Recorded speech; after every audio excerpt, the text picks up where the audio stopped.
Continuando con nuestra octava entrega de esta serie de estudios de Primera Tesalonicenses, ahora en el verso 2 de este capítulo 2, observemos que el apóstol Pablo continúa hablando sobre su conducta entre los hermanos de Tesalónica. Esto nos hace ver cuán importante es el testimonio del cristiano, y más si es un dirigente, un anciano o pastor, para que su mensaje sea creíble. Como dijimos en el estudio anterior, citando a William MacDonald, lo que somos es mucho más importante que cualquier cosa que digamos. Nuestra influencia inconsciente habla más alto que nuestra influencia consciente. El carácter de un cristiano es todo el capital que tiene para llevar a cabo su negocio. En la mayoría de los otros llamamientos, un hombre puede continuar sin importar cuál sea su carácter, siempre que su saldo en el banco esté en el lado derecho. Pero un cristiano que ha perdido su carácter, lo ha perdido todo. Y volvemos a repetirlo. Un cristiano que ha perdido su carácter, lo ha perdido todo. Siguiendo con el verso, el versículo 2, leemos de la siguiente manera que nos dice este pasaje: pues habiendo antes padecido y sido ultrajado en Filipos, como ya sabéis, tuvimos denuedo en nuestro Dios para anunciar antes padecido y sido ultrajado en Filipos, como ya sabéis, tuvimos denuedo en nuestro Dios para anunciaros el Evangelio de Dios en medio de gran oposición. Pues habiendo antes padecido. La Biblia textual traduce esta parte, esta frase, de la siguiente manera: sino que habiendo sufrido. El término sino, del griego haya, es una fuerte conjunción aversativa que expresa oposición o antítesis, un contraste u oposición entre dos experiencias opuestas, positivas versus negativa o viceversa.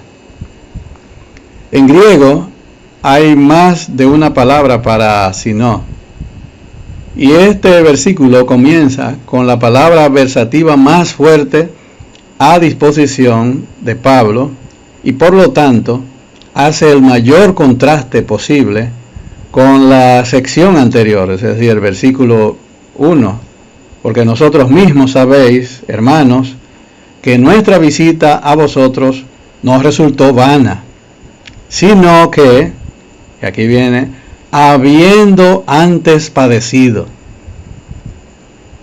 El griego prospaxo se usa aquí en las Escrituras y significa sufrir dificultades anteriormente o sufrir antes sin ser afectado de antemano, experimentar antes. Pablo recuerda el sufrimiento físico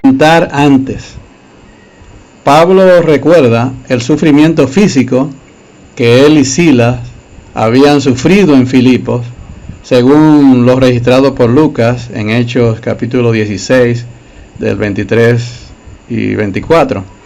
Y allí, en este pasaje, Lucas nos relata de la siguiente manera: después de haberles azotado mucho, los echaron en la cárcel, mandando al carcelero que los guardase con seguridad, el cual, recibido este mandato, los metió en el calabozo de más adentro y les aseguró los pies en el cepo. Allí en la cárcel inmunda, no solo les dieron una dura golpiza, o sea, y aquí está el término plegas, esa misma palabra la utiliza también Lucas en el capítulo 10, versículo 30, para referirse al hombre que fue socorrido por el buen samaritano, a quien los ladrones no solo lo despojaron, sino que también le hirieron, o sea, aquí viene el término otra vez griego, plegas, con tal intensidad que le dejaron medio muerto. Allí en esa cárcel inmunda, el apóstol Pablo no solamente fue azotado mucho, sino que les aseguraron los pies en el cepo. Estos cepos tenían más de 2 agujeros para las piernas, lo que significa que se podían las piernas separar sin incomodidad y dolores por el entumecimiento. Los cristianos, muy particularmente en Occidente, hoy día nos hemos acostumbrado tanto a la comodidad que hasta nos irrita que se nos hable del sufrimiento como parte o costo de nuestra fe. Alguien escribía sobre lo que estaba sucediendo en la iglesia hoy a propósito de la pandemia que padecemos y decía, cito, la iglesia se ve obligada a confinarse, a guarecerse, a no salir y a tener que conectarse ahora por internet o celular. Es un confinamiento de lujo. En nuestro confinamiento tenemos todo, incluyendo películas, picaderas para las películas y hasta mayor tiempo durante el día para pasar con nuestros seres queridos.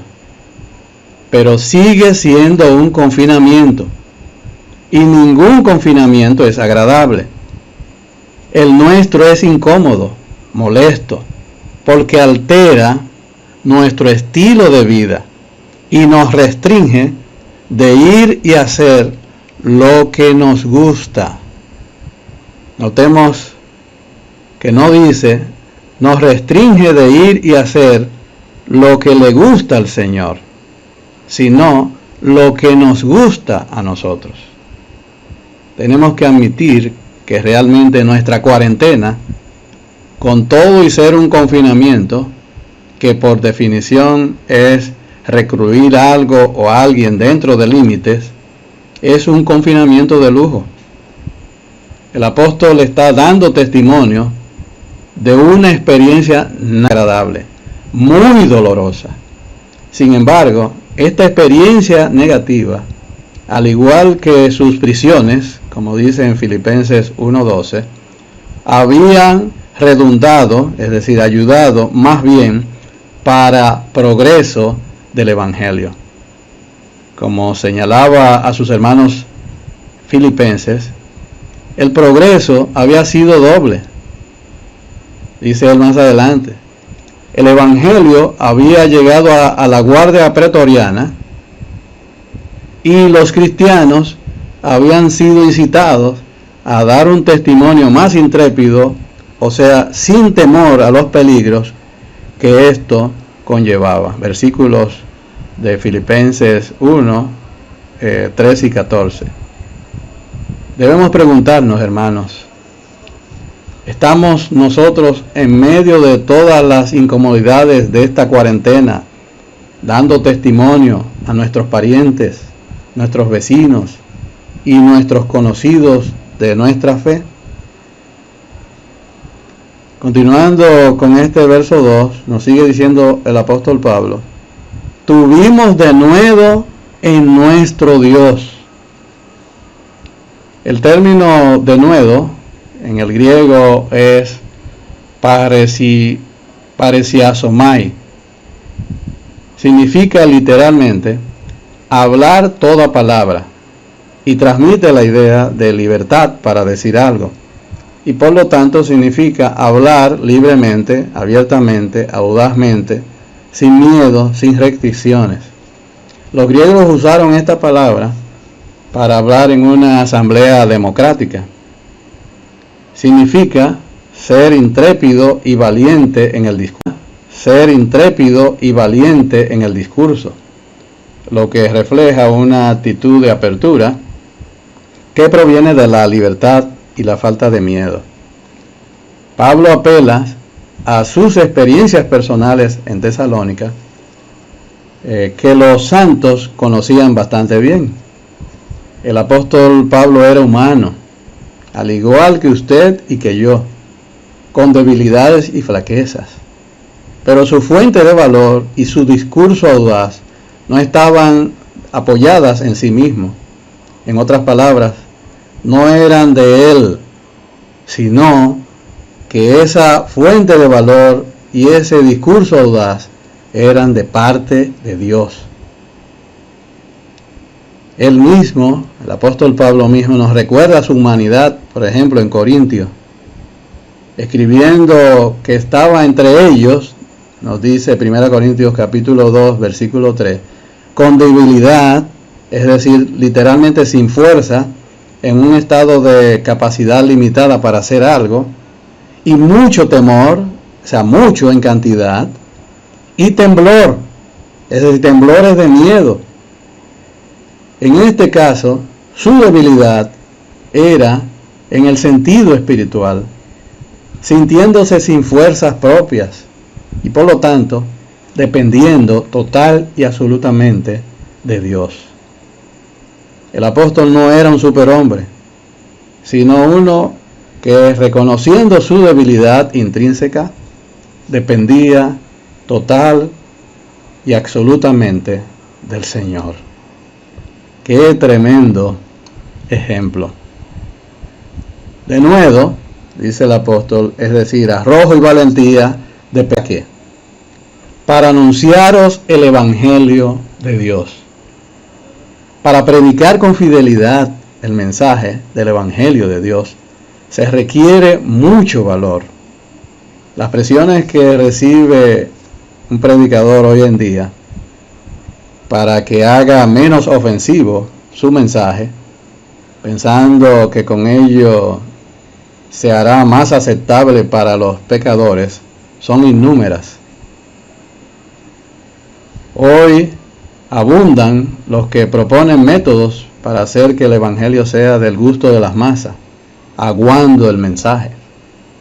Pero no vemos que esto fuera parte de la estrategia del apóstol Pablo. En cambio, él tenía plena confianza en el poder de Dios para vencer toda oposición y lograr su propósito redentor.